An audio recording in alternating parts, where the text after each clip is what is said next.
Hello, good morning. അപ്പോൾ എല്ലാവർക്കും ഒരു പുതിയ വീഡിയോയിലേക്ക് സ്വാഗതം. അപ്പോൾ ഇന്നത്തെ വീഡിയോ എന്താണെന്ന് വെച്ചാൽ, ഓണൊക്കെ ആയില്ലേ, നമുക്ക് ഓണത്തിനൊരു ഗെറ്റ് റെഡി വിത്ത് മീ ചെയ്താലോ? തമ്മിൽ കണ്ടാൽ മനസ്സിലായിട്ടുണ്ടാവില്ലേ എല്ലാവർക്കും. അപ്പോൾ അതാണ് ഇന്നത്തെ വീഡിയോ. അപ്പോൾ നമ്മൾ ഇന്ന് വീഡിയോയിൽ കാണിക്കുന്നത് ഒരു സിമ്പിൾ ഓണം മേക്കപ്പ് ലുക്കാണ് കേട്ടോ. കൂടുതൽ പ്രൊഡക്ട്സ് ഒന്നും ഉപയോഗിച്ചിട്ടില്ല, മോഡേൺ ഡ്രസ്സുകളല്ല, നമ്മുടെ സാധാ ഓണത്തിന് നമ്മൾ സെറ്റ് സാരി ഇല്ലേ എപ്പോഴും ട്രെൻഡിങ്, അപ്പോൾ ഇപ്പോഴും അതന്നെ ഉപയോഗിച്ചിട്ടുള്ളത് കേട്ടോ. പിന്നെ കുറച്ച് ഫേസ് മേക്കപ്പും ആണ് കാണിക്കുന്നത്. ഫേസ് മേക്കപ്പ് കുറേ ഒന്നുമില്ല, നമ്മുടെ സാധാ നമ്മുടെ ഒരു കണ്ണ് ഒന്ന് എഴുതുന്നുണ്ട്, അപ്പോൾ പിന്നെ ഐബ്രോസ് ഒന്ന് ഷേപ്പാക്കി കൊടുക്കുന്നുണ്ട്, അത്രേ ഉള്ളൂ കേട്ടോ. അപ്പോൾ ഫോണിൽ നോക്കി ചെയ്ത ഒരു വൃത്തി മേനെ ഉണ്ടാവില്ല, അപ്പോൾ അതുകൊണ്ട് ഞാൻ ഒരു ചെറിയ കണ്ണാടി കയ്യിൽ പിടിച്ചിട്ടാണ് കേട്ടോ, അതിൽ നോക്കിയിട്ടാണ് ചെയ്യണത്. അപ്പോൾ അത് ഞാൻ ചെയ്യണത് ഐബ്രോസ് ഒക്കെ ഒന്ന് സെറ്റാക്കി കൊടുക്കണം കേട്ടോ. ഐബ്രോസ്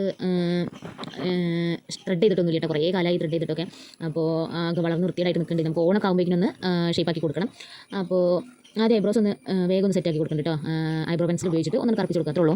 പിന്നെ നമ്മുടെ ഐബ്രോ ഷേപ്പാക്കി കൊടുത്തതിന് ശേഷം പിന്നെ നമ്മുടെ ഐ മേക്കപ്പ് കിടക്കണം കേട്ടോ. ഐ മേക്കപ്പ് തന്നെ പ്രത്യേകിച്ചൊന്നുമില്ല, നമ്മുടെ ഐലൈനർ ഉണ്ടല്ലോ, ഡാസ്ലറിൻ്റെ ഐലൈനറാണ് ഉപയോഗിക്കുന്നത്. അത് ഉപയോഗിച്ചിട്ട് ഞാനിപ്പോൾ മുകളിൽ മാത്രമേ എഴുതുന്നുള്ളൂ കേട്ടോ. എനിക്ക് അതാണ് ഇഷ്ടം, മുകളിൽ മാത്രം കുറച്ച് കട്ടിയിൽ വാലിട്ട് എഴുതുക. അപ്പോൾ അങ്ങനെയായിട്ട് എഴുതുന്നത് എനിക്ക് അതാണ് കൂടുതൽ ഇഷ്ടം, അതുകൊണ്ടാണ് അങ്ങനെ എഴുതുന്നത്. കണ്ണിൻ്റെ അടിയിലും കൂടി കട്ടിയിൽ എഴുതിയാലും നല്ല ഭംഗി ഉണ്ടാവും. അപ്പോൾ കണ്ണിൻ്റെ മുകളിൽ എഴുതി കഴിഞ്ഞിട്ടുണ്ട് കേട്ടോ. അതേപോലെ തന്നെ മറ്റേ കണ്ണിൻ്റെ മുകളിൽ എഴുതുക കുറച്ച് ടാസ്ക്കാണ്, ചിലപ്പോൾ ഒക്കെ ഒന്ന് വ്യത്യാസമായിട്ട് വരും കേട്ടോ. നമ്മൾ കണ്ണും കൂടി വെച്ച് നോക്കുമ്പോൾ കറക്റ്റായിട്ട് വരണം, അപ്പോഴാണ് അതിൻ്റെ ഭംഗി. ഏകദേശം കിട്ടിയിട്ടുണ്ട്. അപ്പോൾ ഞാൻ രണ്ട് കണ്ണും വാലിട്ട് എഴുതിയിട്ട് വെച്ച് നോക്കുന്നുണ്ട് കേട്ടോ, ഒരേപോലെ ആയണോ ഇല്ല എന്നുള്ളത്. എന്നിട്ട് ഞാൻ കറക്റ്റ് ചെയ്ത് കൊടുക്കുന്നുണ്ട്, ഒരേപോലെ ആക്കാൻ കുറച്ച് വീതിയിൽ എഴുതണം കേട്ടോ, അപ്പോഴാണ് കണ്ണ് എടുത്ത് കാണിക്കുള്ളൂ. നല്ല ഭംഗിയുള്ളൊരു ഇതാണ് കേട്ടോ. പിന്നെ താഴെയും കൂടി എഴുതുമ്പോഴും ഓണം ലുക്കിന് സൂട്ടാവും.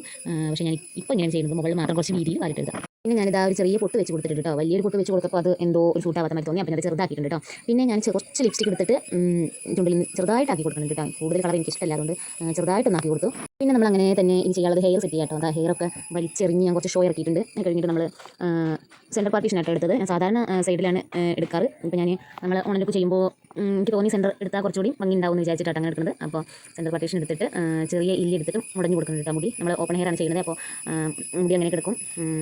എൻ്റെ ഹെയർ കുളിച്ച പാടാണ് കേട്ടോ. അപ്പോൾ ഞാൻ മുടിയിൽ കെട്ടൊന്നും കളഞ്ഞിട്ടുണ്ടായിരുന്നു, അപ്പോൾ അത് ഞാൻ കോതി ഇറക്കി ഉണ്ടാക്കുന്നുണ്ട്. അപ്പോൾ ഒരു മുടി സെറ്റ് ചെയ്തിട്ട് ഈ എടുത്ത് മുടഞ്ഞു കൊടുക്കുന്നുണ്ട് കേട്ടോ. നമ്മുടെ പണ്ട് ഇടുന്ന ഒരു പെൺകുട്ടികളുടെ ഒരു ഹെയർ സ്റ്റൈലാണ് ഇത് കേട്ടോ. ഇപ്പോൾ അധികമൊന്നും കാണാനില്ല. ഇപ്പോൾ ഒക്കെ ഹെയർ സ്ട്രൈറ്റ് ചെയ്യുക അങ്ങനെ ഇങ്ങനെയൊക്കെ ആയല്ലോ. ഇപ്പോൾ പണ്ട് എല്ലാ കുട്ടികളും ചെയ്തിരുന്ന ഒരു ഹെയർ സ്റ്റൈലാണ് ഈ ചെറിയ ഇല്ലെടുത്ത് മുടയിലും പിന്നെ വലിയ മുടിച്ചിലൊക്കെ നല്ല ഭംഗിയുള്ള ഹെയർ സ്റ്റൈലാണ് കേട്ടോ. ആ മുടി അങ്ങനെ കെട്ടിക്കൊടുത്തു, മുടി അങ്ങനെ കെട്ടിക്കൊടുത്തിട്ട് തുളസിക്കറി വെക്കാനാണ് കേട്ടോ പ്ലാൻ. അപ്പോൾ ഒരു നാടൻ ലുക്ക് കിട്ടുമല്ലോ, നമ്മൾ നാടൻ ഓണ ലുക്കാണ് ചെയ്യുന്നത്. അപ്പോൾ മുടി അങ്ങനെ സെറ്റ് ചെയ്തു. പിന്നെ അത് കഴിഞ്ഞിട്ട് ഇങ്ങനെ നമുക്ക് സിന്ദൂരം തൊടാനുള്ളത് കേട്ടോ. സിന്ദൂരം തൊടുമ്പോൾ ഭംഗി കിട്ടാൻ വേണ്ടിയിട്ടാണ് ഞാൻ സെൻറ്റർ പാർട്ടീഷൻ എടുത്തത്. അപ്പോൾ സെൻറ്റർ പാർട്ടീഷൻ എടുത്തിട്ട് നമ്മൾ സിന്ദൂരം തൊടുമ്പോൾ വേറൊരു ഭംഗിയായിട്ട് തോന്നും, ഒരു നാടൻ ലുക്ക് എടുത്ത് കാണിക്കും കേട്ടോ. അപ്പോൾ അതുകൊണ്ടാണ് ഞാൻ സെൻറ്റർ പാർട്ടീഷൻ തന്നെ ആക്കിയത്. അല്ലെങ്കിൽ ഞാൻ സൈഡ് എടുക്കുമായിരുന്നു കേട്ടോ. എനിക്ക് കംഫർട്ട് സൈഡാണ് സാധാരണ എടുക്കൽ. അപ്പോൾ ഞാൻ സിന്ദൂരം സ്റ്റിക്ക് ആയിട്ടാണ് തൊടുന്നത് കേട്ടോ. സ്റ്റിക്ക് ആയിട്ട് തൊട്ട് കൊടുക്കുകയാണ്. നമ്മുടെ പൊടി ഉണ്ടല്ലോ, പൊടി ഉള്ള സിന്ദൂരം, അത് നമ്മുടെ പതിവിലൂടെ കുറച്ച് മുകളിൽ വരട്ടാലും നല്ല ഭംഗി ഉണ്ടാവും കേട്ടോ. ഞാൻ കുറേ ലുക്കിൽ അങ്ങനെ കണ്ടിട്ടുണ്ട്, നല്ല ഭംഗിയാണ്. അപ്പോൾ നമ്മുടെ പൊടി സിന്ദൂരില്ലേ, അതിങ്ങനെ അതിലൂടെ കുറച്ച് മുകളിൽ വരെ ഇങ്ങനെ എടുക്കുക, നല്ല ഭംഗി ഉണ്ടാവും അങ്ങനെ ചെയ്താൽ. അപ്പോൾ നമ്മുടെ മേക്കപ്പ് ഒക്കെ ഏകദേശം കഴിഞ്ഞിട്ടുണ്ട് കേട്ടോ. ഇത്രേ ഉള്ളൂ നമ്മുടെ മേക്കപ്പ്, കൂടുതലൊന്നും തേക്കാനൊന്നുമില്ല. ഇനി നമ്മൾ നോക്കുകയാണ് മാലയും കമ്മലൊക്കെ സെറ്റ് ആവാൻ നോക്കുകയാണ്. ഈ മാലയാണ് ഞാൻ ഇടുന്നത് കേട്ടോ. നല്ല ഭംഗിയുള്ള മാലയാണ്, അത് ഇട്ടിട്ടുണ്ട്. പിന്നെ ഞാൻ ഓണത്തിന് ജിംക്കിയാണല്ലോ ലുക്ക്, അപ്പോൾ അത് ഇട്ട് കൊടുത്തിട്ടുണ്ട് കേട്ടോ, വലിയ ജിംക്കി. അങ്ങനെ നാഗവല്ലി ആഭരണങ്ങൾ എനിക്ക് പെറുക്കിയെടുത്ത മാതിരി ഞാൻ ഒന്ന് തൂക്കിയിട്ട് വന്നിട്ടുണ്ട് കേട്ടോ. അതെടുത്ത് ഇട്ട് കൊടുത്തു. നമ്മൾ സെറ്റ് സാരിയും കൊടുത്ത് വന്നിട്ടുണ്ട്. ഇനി നമുക്ക് കുറച്ച് ഷോ ആക്കിയാലോ. നല്ല ഭംഗിയുള്ള സെറ്റ് സാരിയാണ് കേട്ടോ. അതിൽ സ്കൈ ബ്ലൂ കളറിലാണ് അതിൽ വർക്ക് വരുന്നത്, ത്രെഡ് വർക്കാണ് കേട്ടോ വരുന്നത്. നല്ല ഭംഗിയുടെ മുന്താളിലാണ് കൂടുതൽ വർക്ക് കേട്ടോ. അപ്പോൾ സെയിം കളറിൻ്റെ ബ്ലൗസ് ഞാൻ എടുത്തിട്ടോ. സാരിയും ബ്ലൗസ് പീസ് ഉണ്ടായിരുന്നു, ഞാനത് കട്ട് ചെയ്തിട്ടില്ല. എനിക്ക് തോന്നി അതിനേക്കാളും ഭംഗി ഈ കളറാവും. അപ്പോൾ വർക്ക് ഈ കളറാണ് വരുന്നത്. അപ്പോൾ ഞാൻ ആ ഒരു ബ്ലൗസ് എടുത്ത് സ്റ്റൈൽ ചെയ്താട്ടോ. അപ്പോൾ സാരി ഇങ്ങനെ പറയണേ, നല്ല നമ്മൾ കൊടുക്കാൻ നല്ല സുഖമുള്ളൊരു സാരി കേട്ടോ. മുന്താണിയിൽ വലിയൊരു ഗോൾഡൻ കസവ് കര വരുന്നുണ്ട്. പിന്നെ കൂടുതൽ വർക്ക് അങ്ങനെയൊന്നുമില്ല, പക്ഷേ മുന്താണിയിൽ ത്രെഡ് വർക്ക് വരുന്നുണ്ട്. പിന്നെ കുറച്ച് സ്ഥലങ്ങളും വരുന്നുണ്ട്.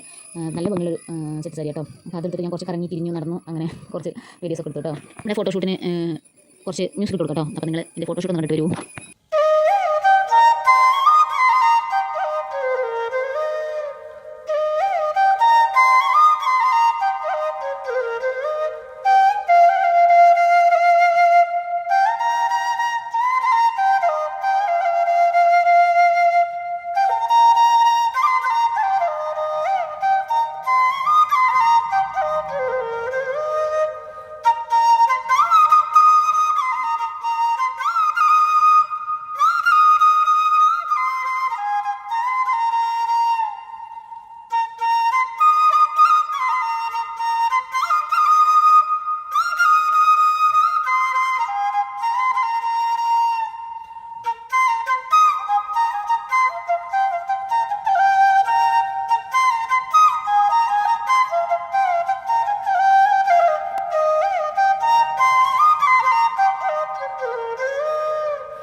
അപ്പോൾ നമ്മുടെ ഫോട്ടോഷൂട്ട് കഴിഞ്ഞതിൻ്റെ ഇടയ്ക്ക് തന്നെ അമ്പൂടെ എണീറ്റ് കരച്ചിൽ തുടങ്ങിയിട്ട് കേട്ടോ. അപ്പോൾ ഞാൻ അവൻ്റെ അടുത്ത് ഇങ്ങനെ കുലുക്കി കൊടുക്കുകയാണ്. കുലിക്കൽ ഭയങ്കര ഇഷ്ടമാണ് കേട്ടോ കുട്ടിക്ക്. കുലുക്കി നിന്നാൽ കുറേയൊക്കെ പാട്ട് നിർത്തിക്കോളും. പിന്നെ അതാ ഞാൻ അവൻ്റെ അടുത്ത് ഇങ്ങനെ കുറേ നേരം നടന്നു. അവനൊന്ന് പാട്ട് നിർത്തിയിട്ട് വേണം എനിക്ക് ബാക്കി എടുക്കാമെന്ന് വെച്ചിട്ടോ. അപ്പോൾ കുട്ടി സമ്മതിക്കുന്നില്ല, അവൻ കരച്ചിൽ തന്നെ കേട്ടോ. കരച്ചിൽ തുടങ്ങിയാൽ പിന്നെ നിർത്തൂല. അപ്പോൾ ഞാൻ വേഗം എടുത്ത് തീർക്കാനുള്ള ഇതിലായിരുന്നു കേട്ടോ. ഇറങ്ങിയിരുന്നു കേട്ടോ. അവൻ ഉള്ള സമയം നോക്കിയിട്ടാണ് ഞാൻ ഈ സാഹസത്തിന് ഇറങ്ങിയത്. പക്ഷേ സമ്മതിക്കില്ല. കുട്ടി എന്ത് ചെയ്താലും അമ്മ ഒരു കാര്യം ചെയ്യേണ്ട, ഞാൻ ഉണ്ടാകുമ്പോൾ എൻ്റെ പാട്ട് കഴിഞ്ഞിട്ട് മതി വേറെ എന്തെന്നുള്ളതിൽ അവനിതാ ഒരു പരിപാടിക്ക് സമ്മതിക്കില്ല കേട്ടോ. അപ്പോൾ അങ്ങനെ നീറ്റ് വന്നതാണ്. ഞാൻ എടുത്ത് ഒരുവിധമൊക്കെ സെറ്റാക്കി ബാക്കി എടുക്കണം കേട്ടോ. പിന്നെ എടുക്കാൻ സമ്മതിക്കില്ല എന്ന് കണ്ടപ്പോൾ ഞാൻ അവനേറ്റ് തന്നെ എടുക്കാൻ തുടങ്ങി കേട്ടോ. അവനേറ്റ് കുറച്ച് നേരം ക്യാമറയ്ക്ക് മുന്നിൽ നിന്നിട്ട് എടുത്തു കേട്ടോ.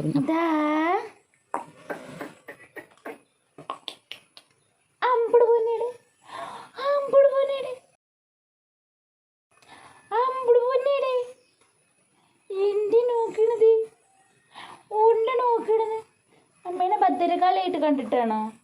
അമ്മേനെ ഭദ്രകാളിയായി കണ്ടിട്ടാണ് നോക്കണേ.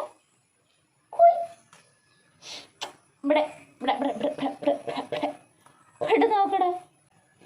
അമ്പുട് പൊന്നെ ഇങ്ങോട്ട് നോക്കടാ, അമ്മേനെ നോക്കടാ. അവനെന്നെ നോക്കുന്നില്ല ഗൈസ്. ഇവിടെ നോക്കടാ, ഇവിടെ നോക്കടാ. അമ്മ തുന്തിരിയായിട്ടുണ്ടോ പടി? അമ്മ തുന്തിരിയായിട്ടുണ്ടോ പടി? പടയടാ പടയടാ തക്കടു. അമ്മ തുന്തിരിയായിട്ടുണ്ടോ മഞ്ഞന്? അമ്മടെ പൊന്നേടെ, അമ്മടെ പൊന്നേടെ ഇഷ്ടായില്ല, തൊത്തിന് ഇഷ്ടായില്ല.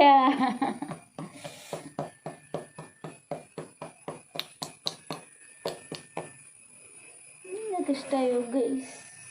പറയണ ഗൈസ്. അവൻ സമ്മതിക്കില്ല കേട്ടോ. അവനെ കുറച്ച് നേരം കളിപ്പിച്ചിട്ട് പിന്നെ കുറച്ച് സോപ്പൊക്കെ ഇടുന്നുണ്ട്. സോപ്പ് അലിയൊന്നും ഇല്ല കേട്ടോ. കുറച്ച് ടെററായി അവൻ കരയായിരുന്നു. പിന്നെ അങ്ങനെ കുറച്ച് നേരം എടുത്ത് നടന്നു കേട്ടോ. കുറച്ച് വീഡിയോസും ഫോട്ടോസൊക്കെ ഓനെ വെച്ചെടുത്തു കേട്ടോ. നല്ല രസമുണ്ടായിരുന്നു കാണാൻ. ആ ഷോ ആണ് ഇപ്പോൾ കണ്ടത്. പിന്നെ ഞാൻ അവനെ ഞാൻ കാടിനോട് തന്നെ ഇങ്ങനെ കിടത്തി കേട്ടോ. കുറച്ച് നേരം അവിടെ കിടത്തി വെച്ചിട്ട് അപ്പോൾ കുറച്ച് നേരം ഇങ്ങനെ കരയാതെ കിടന്നു.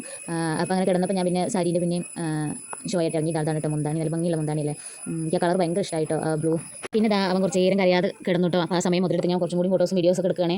ഇതാ മുടിയാട്ടവും തലയാട്ടവും ഒക്കെ കാണിക്കുന്നുണ്ട് കേട്ടോ. അപ്പോൾ തലയിൽ ഞാനൊരു തുളസി കതിരി വെച്ചായിരുന്നു കേട്ടോ. നാടൻ ലുക്കിന് നല്ല തെളിച്ചിട്ട് വെച്ചതാണ്. പണ്ടൊക്കെ വെക്കുമായിരുന്നു കേട്ടോ, ഇപ്പോൾ തീരെ വെക്കാറില്ല. അപ്പോൾ ആണ് കേട്ടോ ഓണം ഗെറ്റ് റെഡി വിത്ത് മീയുടെ ഫൈനൽ ലുക്ക് എങ്ങനെയുണ്ടെന്ന് പറയണേ. സാരി ഡ്രാപ്പിംഗ് കുറച്ച് കുട്ടീൻ്റെ അടുത്ത് കുറച്ച് മോശമായി, നല്ല വൃത്തിക്ക് എടുത്തായിരുന്നു. അപ്പോൾ എങ്ങനെയുണ്ടെന്ന് പറയണം കേട്ടോ. ഗുഡാണ് കേട്ടോ ബാക്ക്ഗ്രൗണ്ടിൽ കരയണ്. അപ്പം ഞാൻ വേഗം പോയിട്ട് അവൻ എടുക്കട്ടെ. കുറേ നേരമായി ഓലം കെട്ടിയിരിക്കാൻ തുടങ്ങിയിട്ട്. അയ്യോ ടെററാവണുണ്ട്. അപ്പോൾ വീഡിയോ ഇഷ്ടമായ എല്ലാവരും ഫുള്ളായിട്ട് കാണണം കേട്ടോ. ഇഷ്ടമായ എല്ലാവരും ലൈക്ക് ചെയ്യണം, ഷെയർ ചെയ്യണം, കമൻറ്റ് ചെയ്യണം ആൻഡ് സബ്സ്ക്രൈബ് ചെയ്യണം ഗൈസ്. അപ്പോൾ അടുത്ത വീഡിയോ ആയിട്ട് പിന്നെ വരാം കേട്ടോ. അപ്പോൾ ഇന്നത്തെ വീഡിയോ ഇത്രയേ ഉള്ളൂ. ബൈ.